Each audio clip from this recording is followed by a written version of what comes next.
Hello, I am Tracy Outsuka, your host. Welcome back to ADHD for Smartass Women. My mission, you know it, it's to show you who you are and inspire you to be it. And after meeting thousands of women with ADHD, I can say this with confidence. Every single one is brilliant at something, no exception. So, of course, I am just delighted to introduce you to Nancy Shapiro. Nancy Shapiro spent 33 years at the helm of the Recording Academy, home of the Grammys, where she served as senior vice president and led all 12 regional chapters nationwide. She connected artists, producers, and executives across the country and built programs like Grammy U and Music Makes Us, a K through 12 public school music initiative that became a national model. Nancy also launched the Grammy Music Education Coalition, served on countless influential boards, and was twice appointed to the Music City Music Council by Nashville mayors. Her work has earned her honors from Southern Living, National Women Executives, and Music Row, among many others. Though she retired, she still gets invited to the Grammys every year, of course. These days, she speaks on women's empowerment, coaches a select group of high-performing executives with ADHD, travels the world, and soaks up time with her husband, daughter, and granddaughters. Welcome, Nancy. Did I get all of that right? You did. Thank you. It's a pleasure to be here. Well, it's a pleasure to have you here. So, if you listen to our podcast, which I hope you do, you know that what we always start with is your ADHD diagnoses first, because I think it really helps connect you to our audience. So, would you mind sharing with us the circumstances around you getting diagnosed with ADHD? Sure. I got diagnosed at 60, which I would say is a little bit late in life. Not for us. But my daughter and my granddaughter had already been diagnosed, and I knew for sure before my diagnosis that I had ADHD. So when I finally did go to get diagnosed officially, it was my duh moment. And so, what made you decide that I'm going to go check this out? There's something going on here. This is not making sense. Had your symptoms actually gotten worse? My symptoms were when I was in lower school, high school, and college, I basically couldn't function in those learning environments. I was barely getting by, and I had no idea why. Back then, I thought if I hated something, I didn't like something, then my brain shut down. And I would fake sick when I was a young girl so I didn't have to go to school. Can I ask you, Nancy, before you go to the work world, so when you were a child, a teenager, you're struggling in school, did you think that you weren't very smart? Or did you know you were smart and there just was this disconnect? Were there certain subjects that you actually did really well in? No, there were not subjects I did really well in unless you count recess and lunch as subject. How about socially, though? Socially, I did great. Yeah. Okay. When I was in a high school sorority, I soared. School was terrible for me, and I thought it was because I hated it, because I knew when I loved something, I was good at it, and when I hated something, I was bad at it. That's all I knew at that time. Can you share with us what kind of student were you? Were you the kind of student who was getting in trouble, being a problem and a joker and all that? Or were you the kind of student that was sitting in the back of the classroom, caught up in her own head, daydreaming? Or was it a combination of both? Well, I'll tell you, in my high school yearbook, one of the teachers wrote, "Turn around and shut up." Oh my gosh. I know, I talked a lot, apparently. and I was always called to the principal's office, and my parents were always in there when I got there. The thing I was in trouble for all the time was talking and not living up to my potential. And now I like to look up to the sky and say to my principal, Mr. Seiler, who's no longer with us, I lived up to my potential. So apparently, when you were speaking, they could tell how bright you were, but you weren't able to show it in the written work product and homework and paying attention and all that. That's absolutely the way it was. But you went to college. I did, and I dropped out very quickly. Oh, okay. Because I was going to say, you couldn't have struggled that much in school if you went to college, but you went to college and you dropped out. I did. I got married at 19. Okay. So then you got into the workforce, and what happened? Well, I waited till my children were 9 and 12, and I had an epiphany that I needed a career. And up until that point, back in the 50s and 60s, girls were told they could be a nurse or a teacher or a stay-at-home mom. And I didn't want to be a nurse or a teacher, so I decided to be a stay-at-home mom. And when my children were 9 and 12, I decided there are more opportunities now for women. I remember thinking, I don't want to turn 50 and wonder what I could have done. So I proceeded to go down the path of career. Where did you start? What was your first job and what happened? Well, I interviewed at about 50 jobs before I got a job. I went into very confident into every interview. And I instinctively knew, even though I didn't know what ADHD was, I instinctively knew that I had to find a job that I was good at because I would quit if it was, a horrible fit. So everywhere I went, and this was, I would say, in 1980, everywhere I went, the first question from the hiring manager was, how fast can you type? And I couldn't type. I could type hunt and peck, yes, yes. But when they asked how fast I could type, and I said, every time, I can't type. And finally, I was getting frustrated, and this one hiring manager said, how do you expect to get a job if you can't type? And I looked at him and I said, how did you get your job? Oh my God, because he didn't know how to type? He didn't type. I love it. Well, I didn't get that job either. And that was probably a good thing. So, what was the job that you finally got? Well, I'd had a couple of jobs before I went to the Grammys. One of them was a television pilot program where I was the contestant coordinator for a game show, and they were going to sell the pilot. And they also had a beauty pageant pilot. Those never materialized. And so I went to work at Radisson Hotel doing the conventions and weddings and events. And then after a couple of years at that, I had the opportunity to go to the Grammys. Okay, but before you went to the Grammys, I want to know the first job that you actually were hired for. Which one was it? Well, actually, I had a very short stint at a travel agent, and I was not good because it was just not a good fit for me. And when you were in the middle of this job, were you thinking, "Oh my gosh, I can't do school and I can't do work"?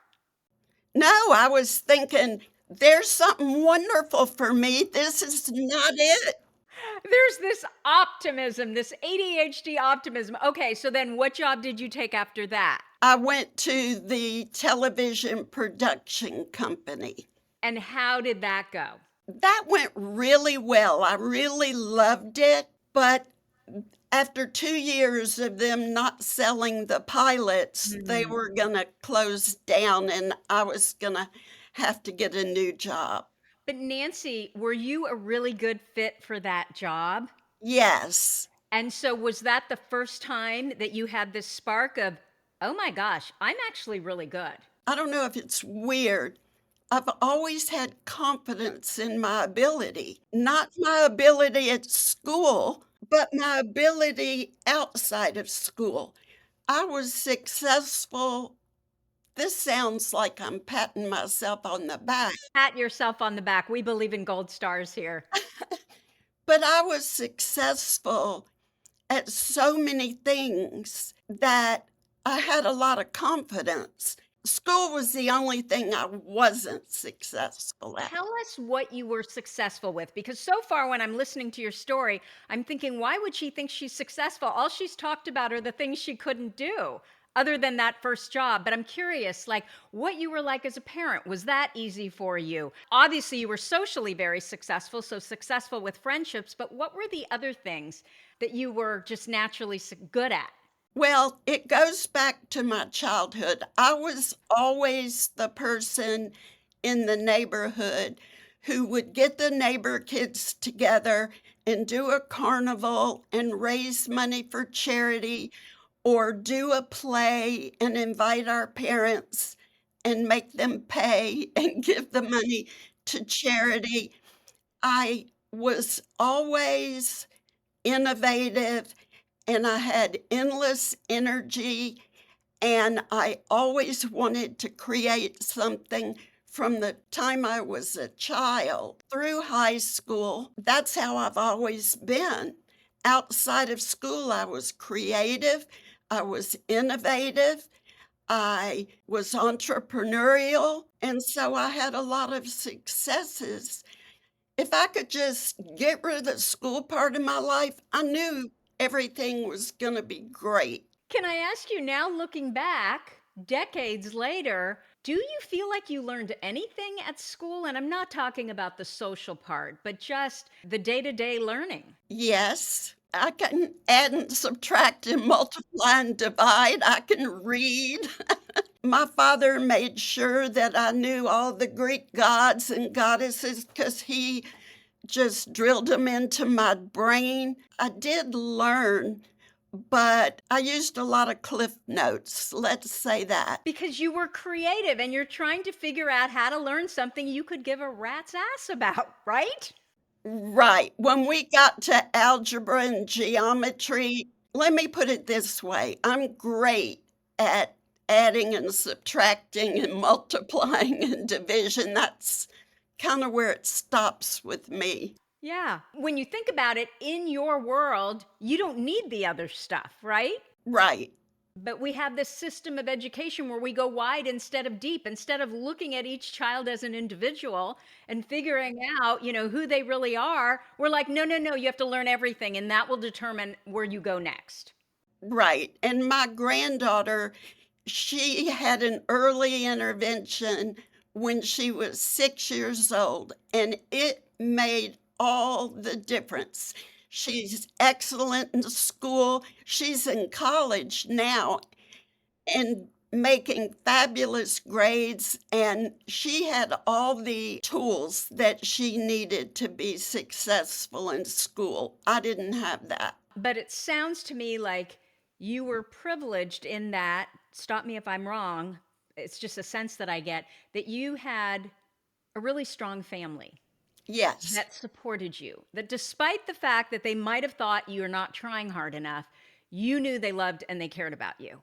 Yes, in high school, they thought maybe I was boy crazy, and that was why I couldn't focus on school, or they were very frustrated, and I got grounded a lot for my grades, but the love was and the support was always there. I also think, Nancy, I'd love your opinion on this. Growing up in the 50s and the 60s, though, too, it was not that important, right, for women to get an education and to be able to support themselves. The idea was, oh, well, she'll just find a good husband.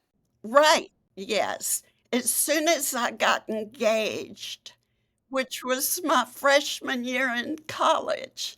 Wow. Wow.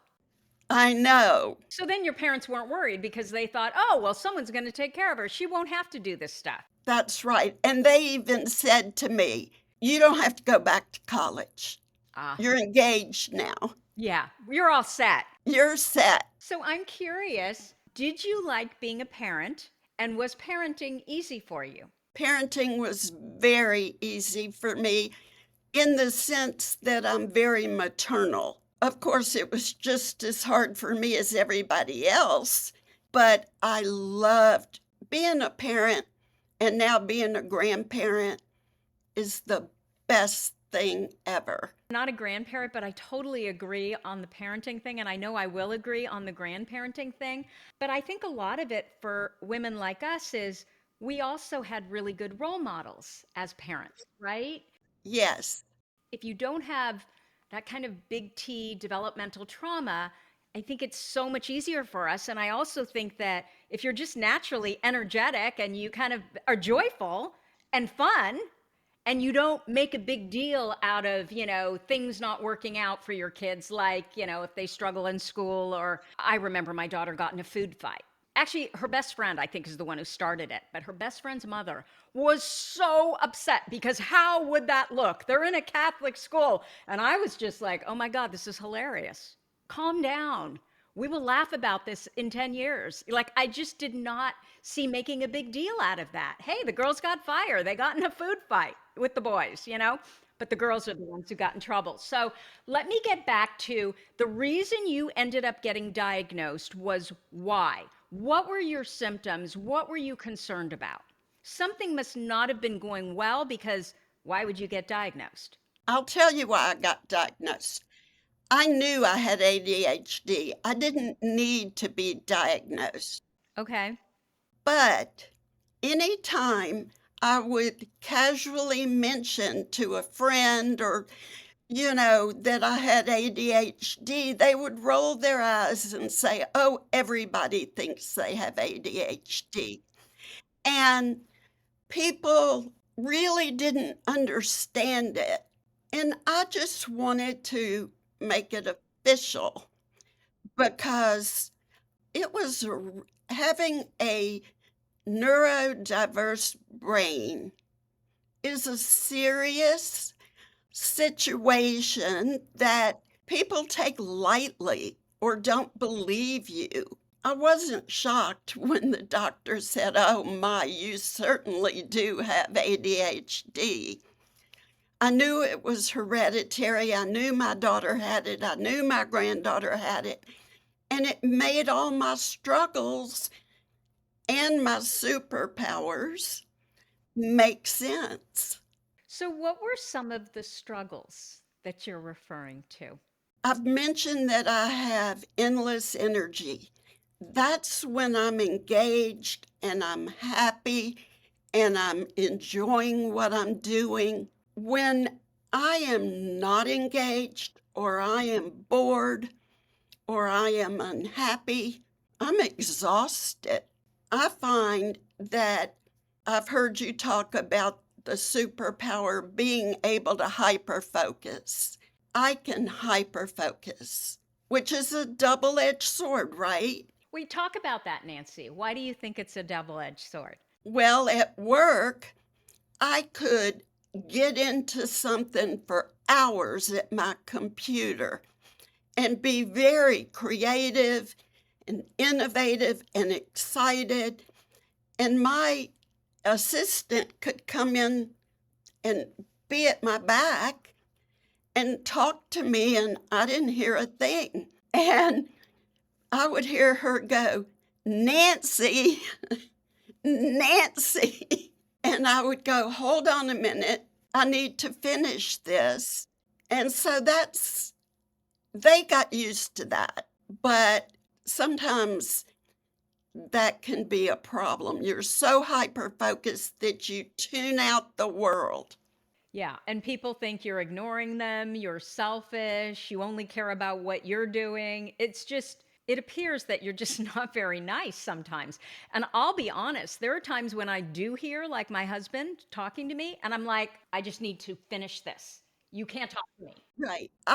Think when you have ADHD, it's important to educate the people around you that this is what happens when I hyper focus. I'm not trying to ignore you. This is what happens to me. I need you to be patient. And, I think communication about your struggles and your strengths are important. Now, I did that with my inner circle at work, but with the general workforce, I masked my ADHD symptoms. So, Nancy, it sounds to me like you knew you had ADHD. You did not get diagnosed because you were really struggling, you were interested in medication. You really got diagnosed just to prove to yourself that, yeah, what I knew all along is in fact true. Yes, but I was interested in medication. Okay. When I went to get diagnosed, I asked the doctor about medication because I thought, boy, I would love to see what it would be like to manage my symptoms better. This is when I was 60. He told me I had high blood pressure and I was not a good candidate for medication. And I was disappointed.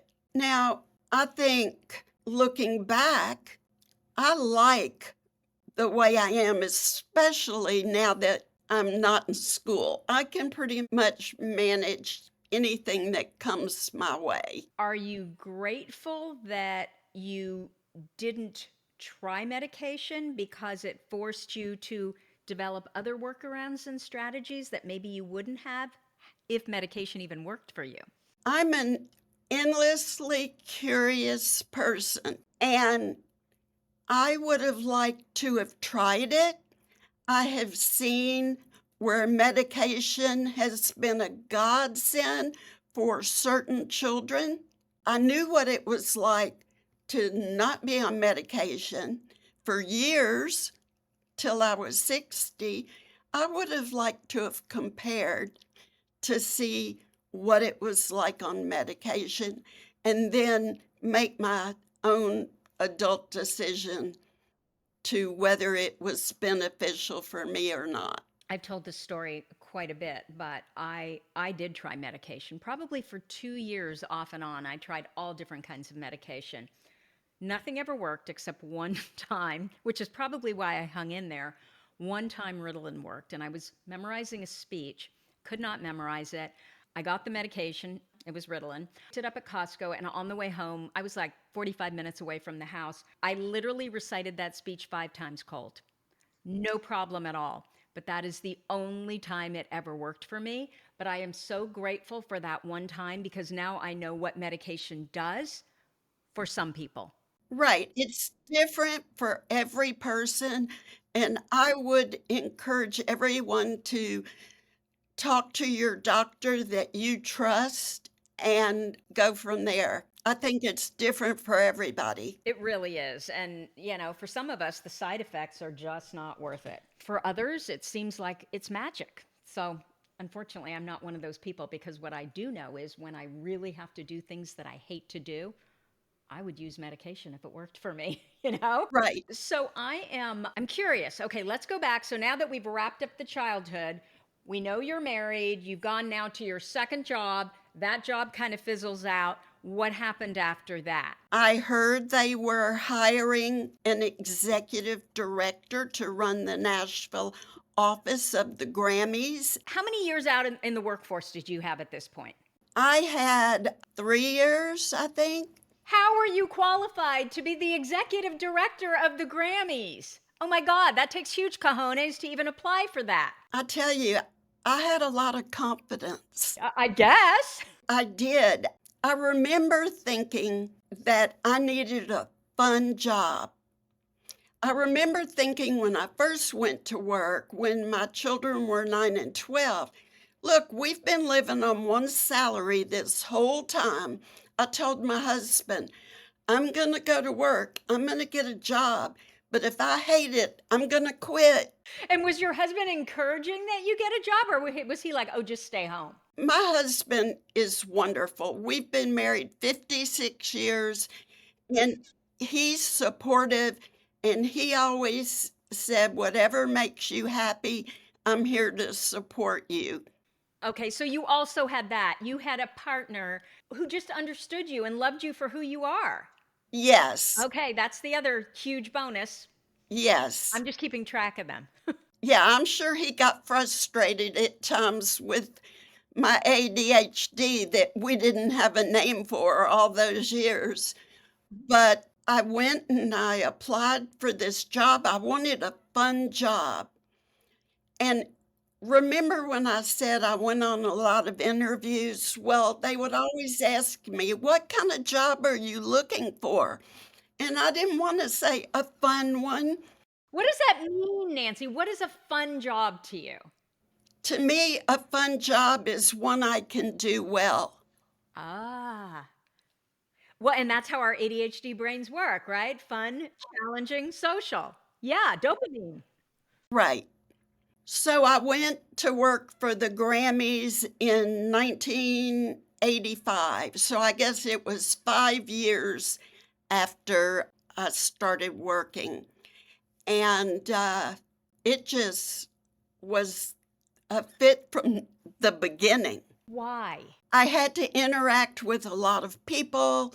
I had to build programs that helped people. It just touched all the things in me that touched my heart. Well, and the brilliant part, if you can actually get your foot in the door and get a job as an executive director with only 5 years of experience and what, 1 year of college. Now, this was just the Nashville office. They had 12 offices. Still, though, I'm going back to when you walked into that job, did you have people that that would work for you? When I walked into the job, no, I was the only employee. Oh my gosh. Okay, so keep talking. And I couldn't type. We had those big typewriters with correction tape and whiteout carbon paper, right? And it was a struggle. And there were occasions I would work till 10 o'clock at night to get a paper mailed that didn't have any mistakes on it. It was difficult. So, about 6 months in, I did a fundraiser and we raised enough money. They wanted to give me a raise, and I said, I don't want a raise. I want an assistant. Yeah, Nancy. Okay. So that's what happened. And did that shift everything? That shifted everything because I could delegate. Nancy, my thing is whenever I need to do something, I don't ask myself, how do I do this? It's like, who can I give it to? That's my first thought. Well, at my age, I'm 75. Oh my gosh, you look fabulous. Of course, because you have ADHD. Wow. I'm 75. I'll be 76 in August. And I know to put a lot of smart people around me. Mm-hmm. I hired during my career the best and the brightest, and I knew when to delegate and let them do what they do best. And I knew when I could do what I do best. And knowing that makes a good leader. So, how did you figure out what it is that you do best? Was it just something innately that you always knew? Because I suspect it's probably around people and connections. Yes, exactly. I was told that bringing people together for something bigger and better was a strong point of mine. I was told that talent acquisition was a strong point of mine, hiring the right people to do the job. I was good at fundraising. Just by trial and error, I learned what I was good at. I was good at public speaking. I do workshops now.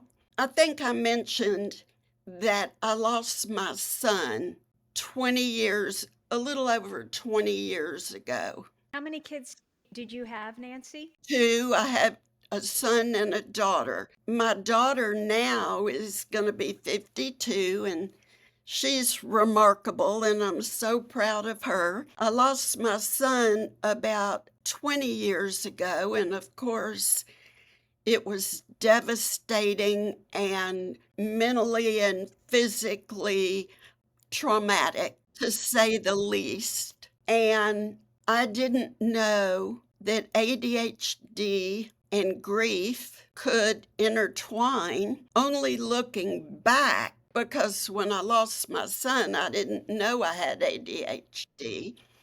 But looking back, I remember thinking, can a mother that's lost a child ever be happy again? I had a daughter, and I had one of my two granddaughters at that time. My granddaughter was 2. Can I ask you, Nancy, was your son's death sudden? Yes. Oh, I'm so sorry. So you had no time to prepare at all. No, no, no.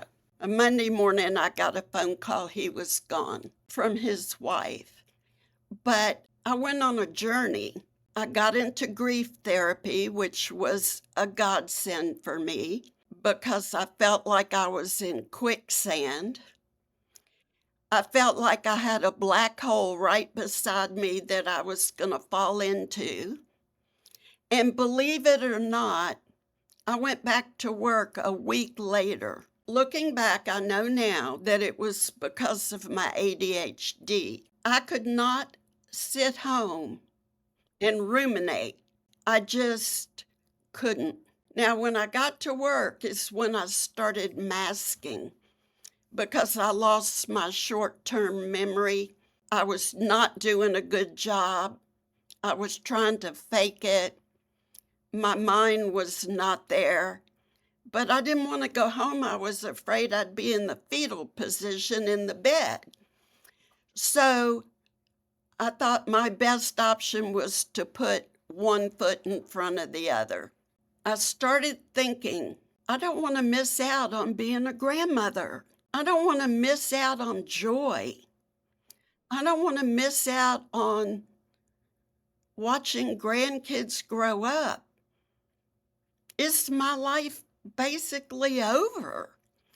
And when I started practicing self-care, I mean, it was a 2-year journey to get in the habit of practicing self-care on an ongoing basis.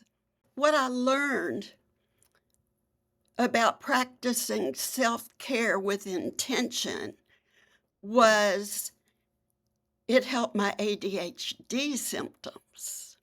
Now, that's looking back because I didn't know that I had ADHD. But looking back, I realized the importance of self-care for ADHD. So I ended up on a happiness journey. So what you're saying, Nancy, is you were able to come back from that belief that I don't know that I can ever be happy again. I had to learn that you never get over the grief, ever. You don't get through it. It's always a hole in your heart, extremely painful. But the aha moment for me when I practiced self-care was that gratitude and grief can live side by side. And practicing gratitude was one of the things that saved me. There were many things, but that was a big one for me. And I ended up, once I got to a certain place, I ended up taking a online happiness course at Yale and an online happiness course at Harvard. And I like to brag, I was educated at Harvard and Yale. But you see, Nancy, had you gone to school like the University of Pennsylvania, the doctor is Martin Seligman, who started their positivity. If you had gone to school there, you would have been like top student, right? I could have majored in positivity. Yeah, I love it. I love it.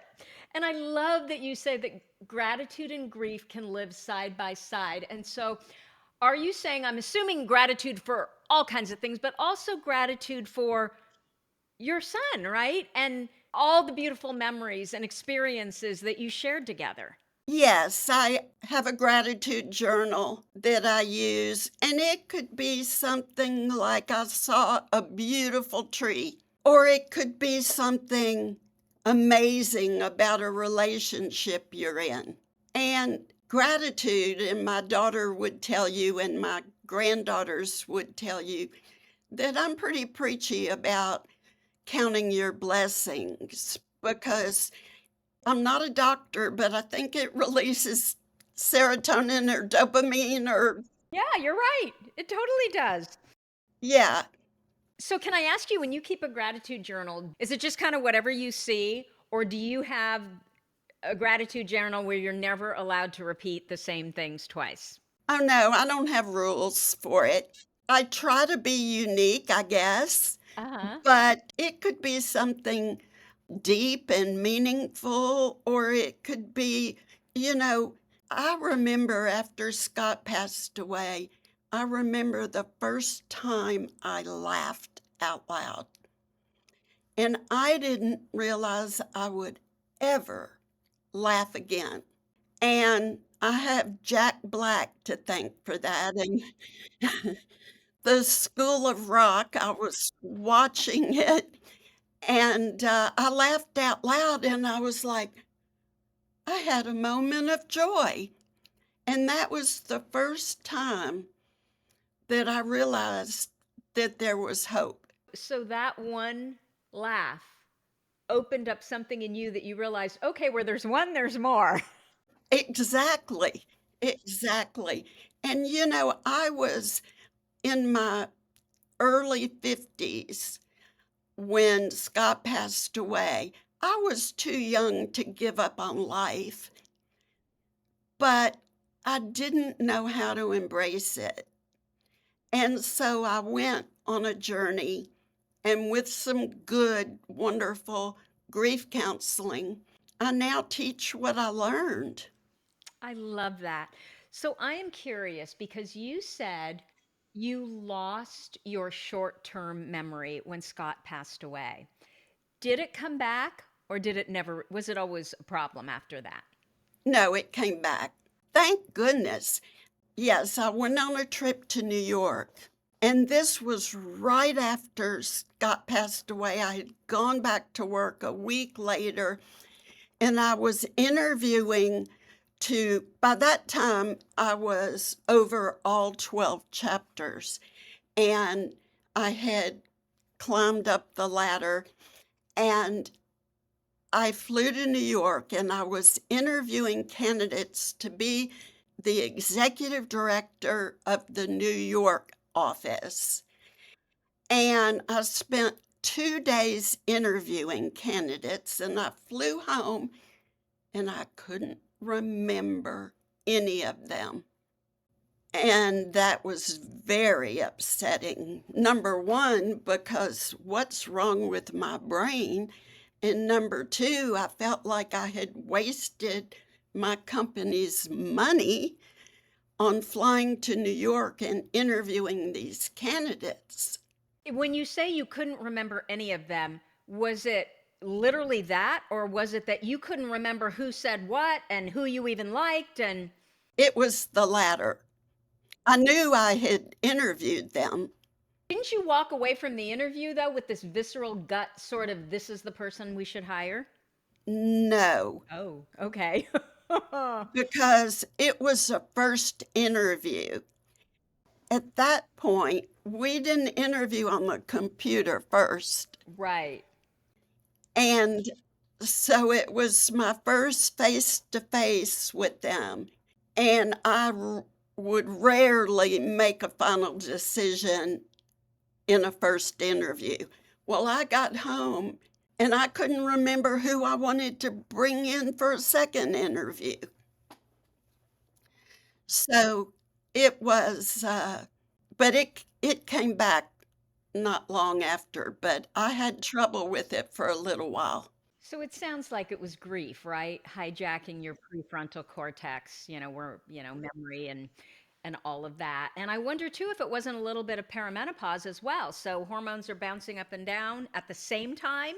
I was going through menopause at that time. Yeah. Yeah. I would hold a little fan in front of my face Oh my because gosh. I was having hot flashes. So you were diagnosed with ADHD much later in life. Looking back, how do you think your neurodivergence helped you thrive in such a demanding high level role without you even realizing it because you didn't even know you had it? I have to say, this is going to simplify it. I love it.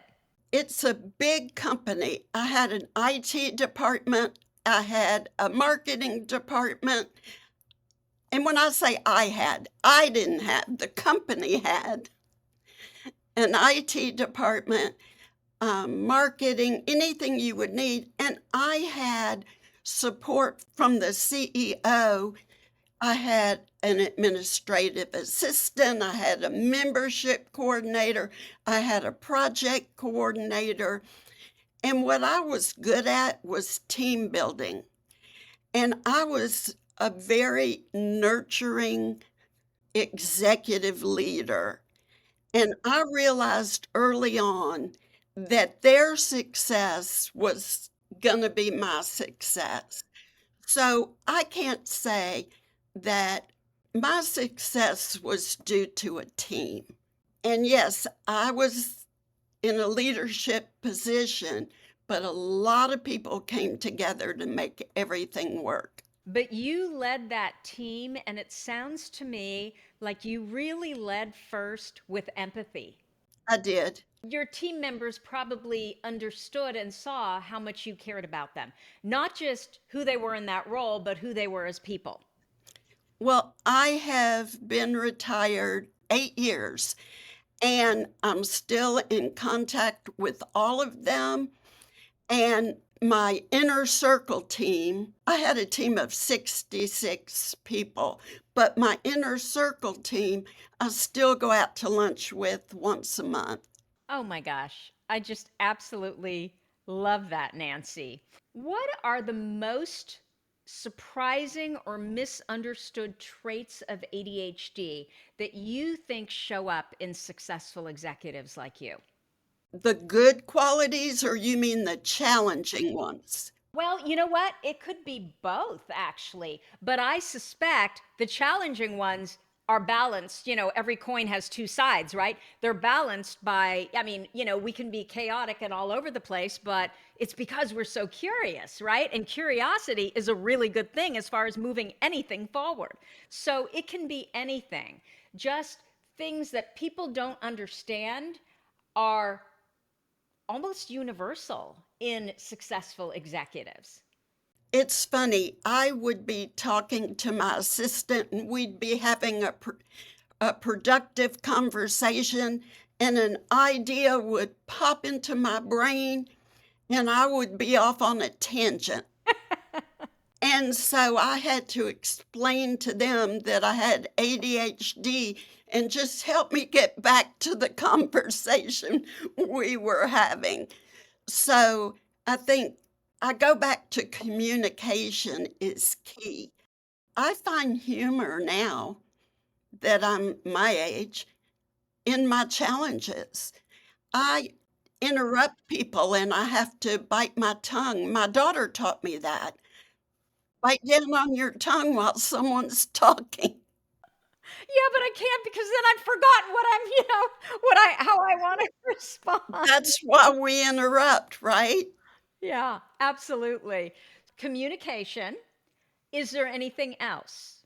I would say understanding your strengths and your challenges, having systems to work around your challenges. Okay.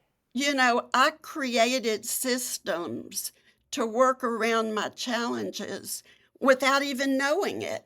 It was not intentional. Keeping a calendar, color coding, using Post-it notes, making sure you write everything down. Do the hardest things first. That actually works for you? Well, I like to get them out of the way. Yeah. I think probably you have just trained your brain that that's how you work and that works for you. I'll tell you why that works for me. I know that I have an afternoon slump around 3 o'clock. I don't want to save the hardest parts for 3 o'clock. Totally understand that. I am so much more alert and focused in the morning. And at 3 o'clock, it takes a big dip. Mm. And so sometimes if I've left the hard things till afternoon, I have to put them off to the next morning. So I've learned that I might as well do the hard parts in the morning. Absolutely. I mean, we just have to work the way our brains work. And everybody's is different. You know, Nancy, what is crazy that we have not talked about at all is music. So I am just wildly curious because that's what you were around 24/7, or at least the time that you were working, which was probably close to 24/7. Did you always have this incredible love for music? Was music your thing, one of your extreme interests? I loved music and enjoyed music, but I was not trying to get into the music industry. I was looking for a fun job. So great. I love it. And I thought when somebody said the Grammys are looking for an executive director, I went, ding, ding, ding. That sounds fun. Exactly. Oh my gosh, I love it. So, you spent over 3 decades shaping the music industry from behind the scenes. What do you think most people get about how power actually works in entertainment? Well, what I love about the music industry is that executives are really protective of the artists and producers and musicians, the creators, in that they want to protect their intellectual property. Music gets stolen, or compensation for creators is not what it should be. And the Grammys, it's actually called the Recording Academy. The Grammys is what it's best known for, but the Recording Academy works hard to protect the intellectual property of its members and works hard to get its members to band together and go to Washington and speak on intellectual property rights and fair payment for creators. Because could you imagine if the creators couldn't make a living at creating music, where we would be? Everybody thinks of the wealthy artists, but they're not thinking of the songwriter, the publishers, the drummers, the record label employees, all the people that make up the music industry. We want to protect their rights so that music is always there. I mean, intellectual property, it's there to protect creativity because without it, you could steal anything, which I just have a real special interest in all of this because my daughter is in her second year of law school and she is going to be an entertainment lawyer. And this is exactly what she's interested in. Sampling, for hip hop, where all the lawsuits and you're cutting down creativity by not allowing these up and coming artists to sample. She needs to intern with an entertainment attorney. She's done a bunch of stuff. We'll talk about that later. She's done a bunch of stuff. She's going to work with Concord this summer, and she worked with the Lincoln Center, and she did work with an entertainment law firm, and she worked at Sony too. Oh, that's great. But she's really interested in exactly what it is that you're talking about, protecting. Ultimately, she wants to do artist representation and protect, not the big artists, but the up and coming artists who don't have the financial resources to protect their own, intellectual property. Right. From my vantage point, I felt that there were very few people that I came in direct contact with that abused their power. There were a handful, but not many. I found the people in the industry very giving of their time, and I enjoyed the relationships that I built in the music industry and still enjoy them to this day. It's really been great. One thing that I would love to mention, I have discovered how to have my own personal assistant for free. And it's been an amazing discovery. When I retired, I thought, where's my tech support? Where's my marketing? Where's my assistant? Where's my team? I have no team. I'm by myself. AI has become invaluable to me. Now, AI also abuses intellectual property. So that's another double-edged sword with AI. It's kind of a love-hate relationship. But I would tell your listeners to learn and understand AI. It can be a great help to someone with ADHD. Yeah, I mean, you can literally use chat or whatever to process your thoughts and ideas. And it's like another person. And in fact, it's better than another person because it has so many more ideas, right, than most people. Yes, I have found using AI to be a game changer. And I have to go on record in saying it is problematic as well. You talked about how, by and large, you just found people that worked within the entertainment industry just lovely and helpful and kind. And so I'm wondering, is that because so many of them have ADHD and lead with empathy as well as you did? Do you find that you can talk to someone and get to know them over a period of time and go, they definitely have ADHD and they don't know it? Yeah, yeah. I don't say it, but sometimes I suspect it. Especially when someone's really struggling. And then I'm always so interested in learning, well, who are they? What are they about? And they start telling their trajectory and our experiences. There's probably 2 or 3 tracks. They all sound pretty similar. Yes, You built Grammy U and Music Makes Us and the Grammy Music Education Coalition. yes. What drove you to start creating these kinds of programs instead of, I don't know, managing what already existed? I have an incurable entrepreneurial mind. It is another one of those double-edged swords. So I was always creating. I always had ideas. I always wanted to do more, better, higher. I always felt I was under a lot of pressure, not from my boss. He was a dream boss, the CEO of the Grammys, but I put pressure on myself to achieve. And when I retired, I thought, oh, it's going to be so relaxing. And I'm not going to have that pressure anymore to achieve. Well, guess what? It's still there. Yeah.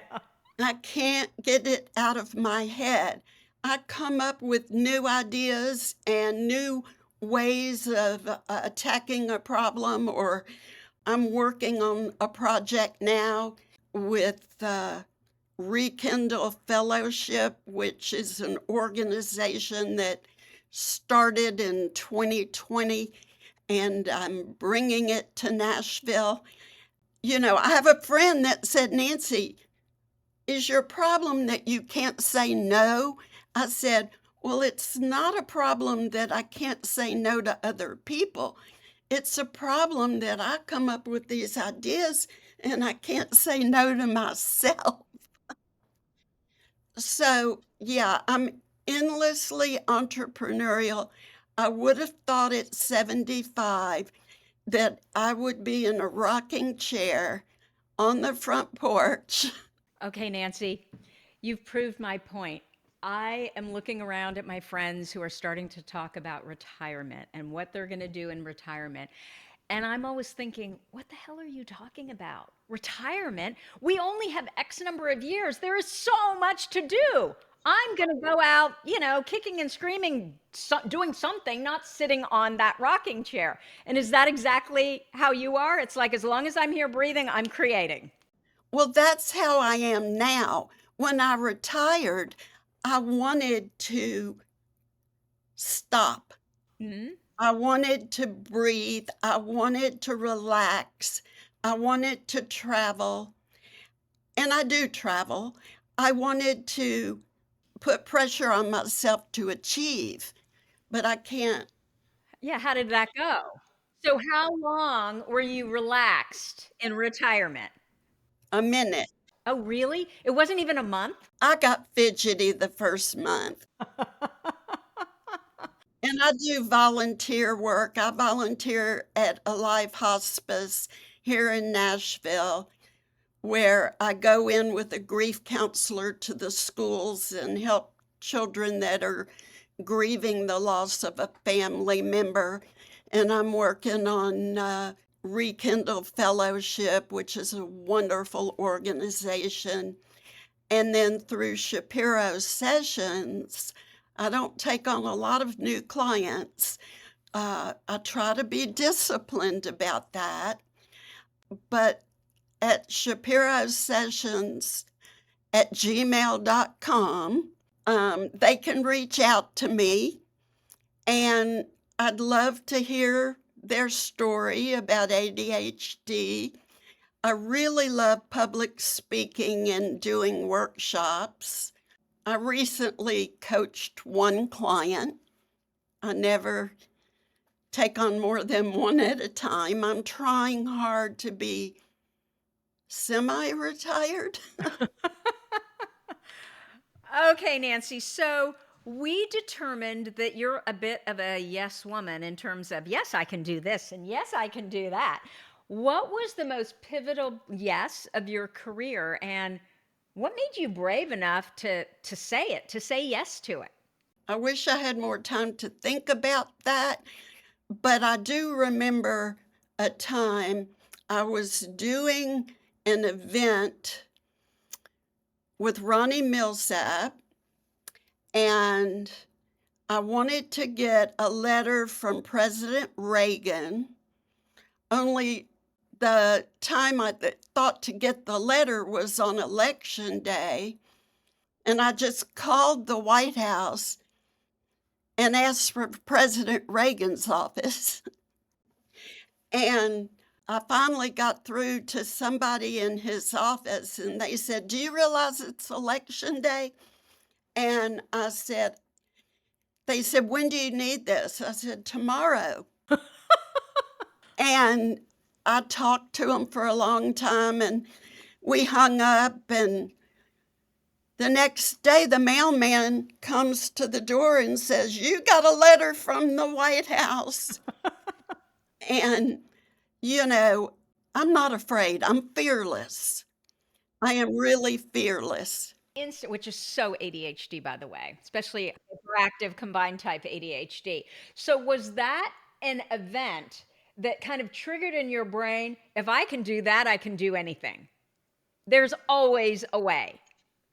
You know what triggered that in my brain? When I first went to work for the Grammys, I called up a board member and I said, and remember, I was 35 years old when I went to work for the Grammys.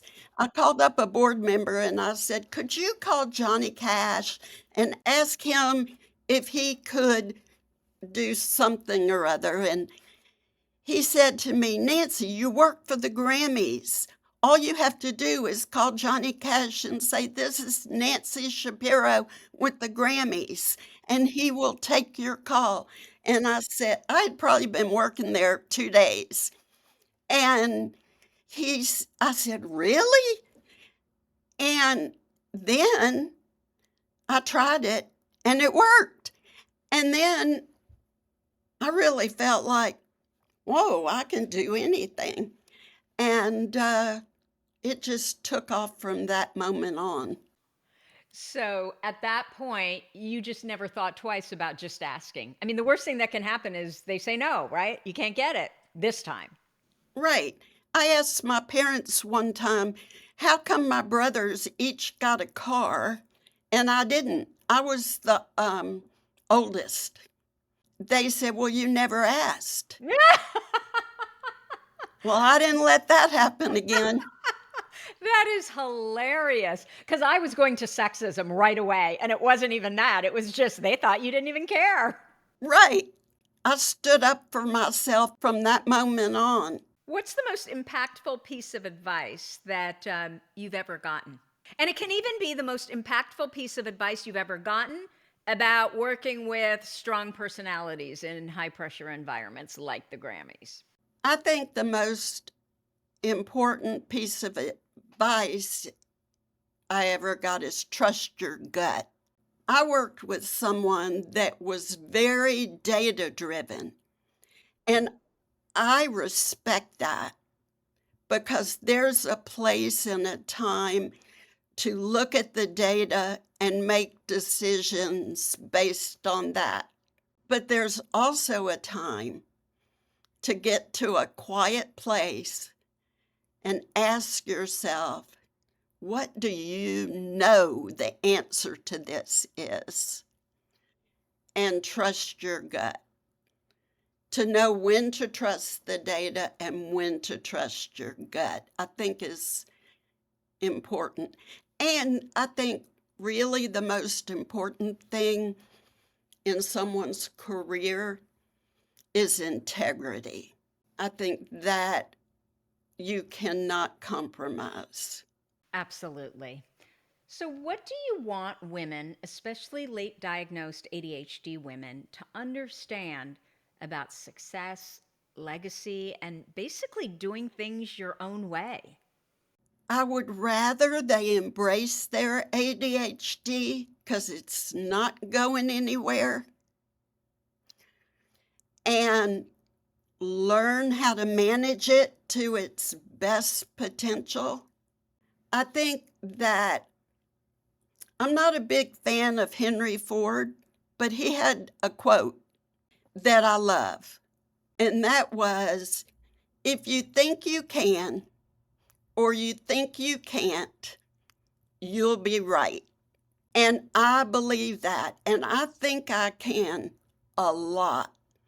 And if I ever think I can't, I know I can't. But if I ever think I can, I know I can. I love that. And that's mindset, right? That's thought work. Whatever you focus on just gets bigger. Right. So, what is your number one ADHD workaround? Do you have one? I am much better at self care, at ADHD challenges when I've managed my anxiety A lot of ADHD symptoms include anxiety. So when I manage that and I take good care of myself, which is exercise, I do Pilates regularly, nutrition, I do the best I can at that, and just really learn what you have control over and what you don't. Gratitude, getting it's a mindset that helps you realize your challenges, what seem like a big deal. Write everything down, get color code them, break them down into smaller pieces. We have challenges, we have to do those things. I say, so what? We've been given so much from ADHD that's positive. We have to take the challenges with the positive. And I get hyper. I have to breathe. I learned how to meditate, mindfulness, all those things that help me relax, which I'm going to have to do after this interview because I'm just so excited meeting you. I'm going to have to come down off of it. It's a privilege to meet you. I'm surprised you didn't say, and I think you need to add, and find a fun job. That's exactly right. So, Nancy, I'm sure you're working on something that you want to tell us about because I don't think you are never not working on something. Well, I really like to focus on women. I like to focus on women with ADHD, so reach out to me. I'll try to answer as many as I can. I want to remain free to be with my family, so I'm not hyping up a business, but I do public speaking and I do conduct workshops. And I love helping people succeed, whether it's in a workshop or it's public speaking on women entrepreneurs. I love to just be helpful in any way I can, and they can reach out to me. I might not know what I'm asking for here because you're so popular. I don't know what's coming my way, but I'm curious, there I am, I'm curious again. What kind of workshops do you run? I have a happiness workshop. It's called Joy Lab. And I did a woman entrepreneurial session in Memphis. I've done grief and gratitude. I pretty much tailor, as long as it's a positive subject, to help people uh, face their challenges in a I'll create something with them to meet the needs of their audience. But Joy Lab is a lot of fun, and humor is a big part, even in grief and gratitude. Her humor is a big part of what I do because it's a big part of my brain, uh, and it comes out. Are these in-person workshops in the Nashville area? You know, I travel. Oh, you travel. Oh, wow. Oh my gosh, you're amazing. You know, I was at an event where Gloria Steinem was speaking. And at the time, she was in her early 80s. And you think of Gloria Steinem, she must have just a pack of handlers that travel with her, right? No, we ran into her in the bathroom. We were at a small event where there were maybe 10 women and her. And my daughter at the time was 10 years old. And we were in this crappy little bathroom at St. Mary's College. And she was literally in there with her suitcase, just kind of getting ready by herself in her 80s. That is how passionate she was about her work still. I'm going to be that way too, I'm sure. And I created Shapiro sessions. I travel to do them. I don't have a clue how to do the online workshops. I don't have. I guess I could figure it out, but I like to see their faces and in person. So I like to do the in-person ones. Shapiro sessions at gmail.com. Oh my God. You are just a delight. And you're Nancy Shapiro on LinkedIn. And these resources will be in the show notes. Nancy, it was such a privilege to meet you. And thank you so much for spending time with us here today. I just love your story. That's what I have for you for this week. If you liked this episode with Nancy as much as I did, please let us know by leaving a review. Our goal is to change the conversation around ADHD, helping as many women as we possibly can learn how their ADHD brains work so that they too may discover their amazing strengths. Thank you so much for listening. I'll see you here next week.